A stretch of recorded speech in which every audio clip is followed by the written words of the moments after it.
Welcome to Keep the Faith Ministry News. In total, about 84,000 people, more than 80% of the population of the South Pacific Kingdom, have been affected by the disaster. Besides the 3 fatalities reported earlier in the week, no further deaths have been confirmed.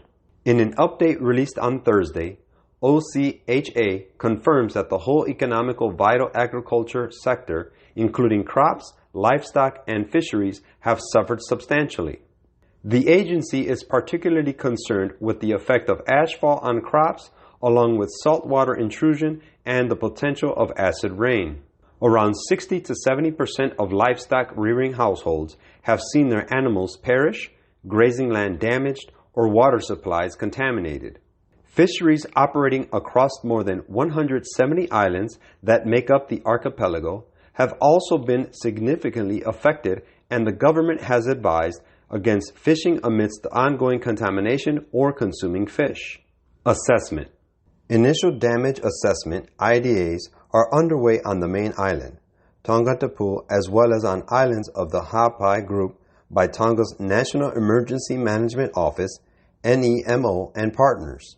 Most parts of the country, including remote and isolated islands, have also been visited by assessment teams, said OCHA.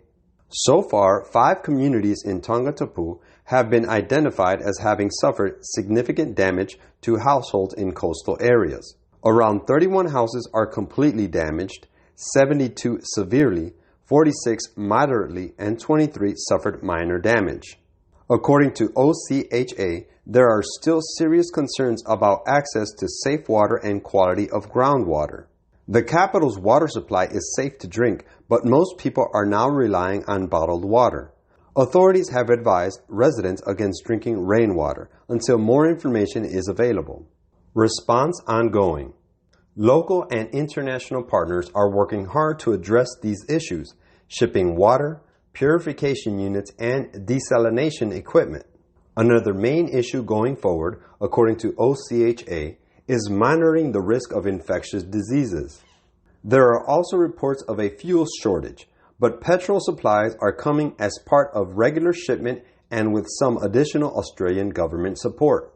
As regards to public health concerns, the hospital and the national pharmacy in the capital are intact and fully functioning. There are some reports, OCHA noted, of damage to some health centers in Tonga, Eoa, and Ha'apai. Communication update.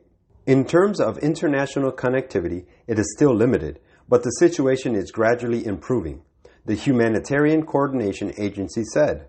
Among other initiatives, a ship is on its way to fix the badly damaged underwater communication cable, the country's sole fixed link to the outside world, but that work might take several weeks to be completed.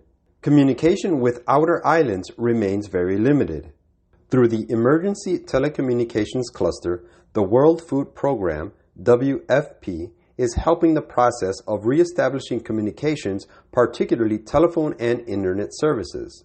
As explained to UN News, the agency is also supporting the food security and logistics clusters, working on assessing needs, priorities, and other logistics aspects of the humanitarian response. WFP has also activated its Donate Responsibly campaign to raise awareness on how people can donate in a responsible manner. Airports open. After being closed for several days due to ash on the runway, the debris at Fua'amotu International Airport has reportedly been cleared thanks to the tireless efforts of Tongan authorities, and it is now operational. Relief flights from New Zealand and Australia arrived on Thursday, and a domestic flight departed from Ha'apai, confirming that the airport there was also operational. Oil spill in Peru. The effects of the eruption and tsunami have also been felt across the Pacific in Peru, where the UN country team is following the impacts of a tragic oil spill that resulted from the disaster thousands of miles to the west.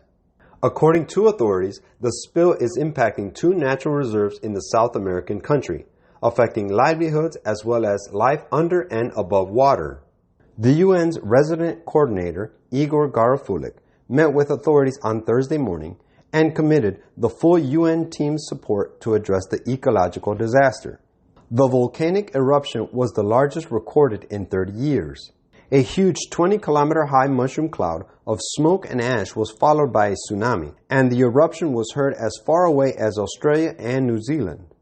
Waves as high as 1.2 meters hit the capital, Nuku'alofa, whose inhabitants fled to high ground, leaving behind flooded houses, whilst rocks and ash rained from the sky. Quote, "You will see the accidents that are befalling us in our world, those that are on the cars and the games, and that are on the water, and the flame and the fire and the blood, and the volcanoes and all these things. They are perishing. Why? The Spirit of God is being withdrawn from the earth." Letters and Manuscripts, 1902, Volume 17, number 229, paragraph 28.